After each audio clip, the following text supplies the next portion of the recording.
Guys, आप लोगों ने अक्सर सिटी का टूर कराने वाली बसेस को सड़कों पे चलते देखा होगा, लेकिन नीदरलैंड में कुछ ऐसी बसें हैं जो कि सड़कों पर चल के सिटी का नज़ारा तो दिखाती हैं।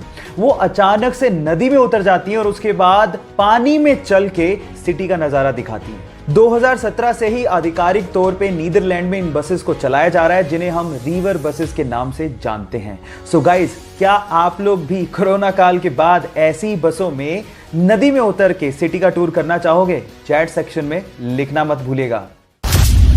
कनाडा के एक 23 साल के लड़के को एक्सीडेंट की वजह से अपना पैर गंवाना पड़ा और उसके जस्ट बाद ही उसे कैंसर भी हो गया। डॉक्टर्स ने कहा कि तुम कैंसर की वजह से ज्यादा दिन तक जिंदा नहीं रह सकते। तब उसे समझ में आया कि कैंसर पे रिसर्च कितनी ज्यादा जरूरी है ताकि लोगों की जान बचाई जा सके। उसने सोचा कि मरने से पहले वो पूरे कनाडा को पैदल अपनी एक टांग पे नापेगा और कैंसर रिसर्च पे फंड रेज करेगा। उसने 12 अप्रैल 1990 को पैदल चलना शुरू किया और लगभग 143 दिनों में 5373 किलोमीटर नाप डाले।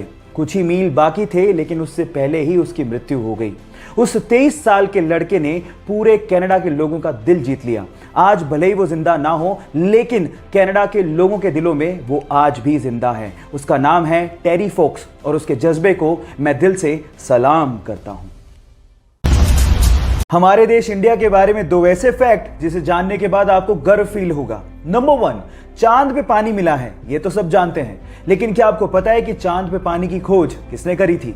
डोंट वरी, मैं आपको बताता हूं। वो हमारी ही नेशनल स्पेस एजेंसी इसरो ने की थी। नंबर 2, पूरी ही दुनिया में नोबेल प्राइज को सबसे बड़ा प्राइज माना जाता है, लेकिन क्या आपको पता है कि पूरे एशिया में सबसे पहला व्यक्ति जिसे नोबेल प्राइज दिया गया था वो कौन था? डोंट वरी, वो भी मैं आपको बताता हूं। वो थे इंडियन, यस, रविंद्रनाथ टैगोर, जिन्हें 1913 में लिटरेचर के लिए सबसे पहले पूरे एशिया में नोबेल प्राइज दिया गया था। क्यों? इन दो फैक्ट को जानने के बाद हुआ ना आपका सीना गर्व से चौड़ा? सो गाइस, इसको शेयर करना लोगों के साथ मत भूलिएगा। आर्मी, जिसके बिना किसी भी सुरक्षित देश की कल्पना नहीं की जा सकती।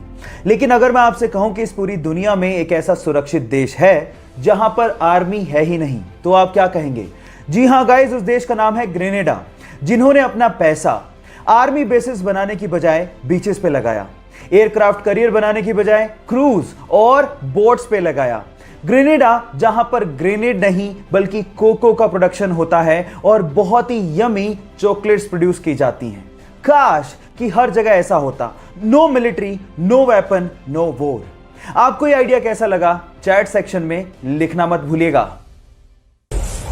मैगी शायद इस लॉकडाउन में हमारा नेशनल फास्ट फूड बन गया है, लेकिन सवाल यह है कि मैगी का नाम मैगी रखा किसने?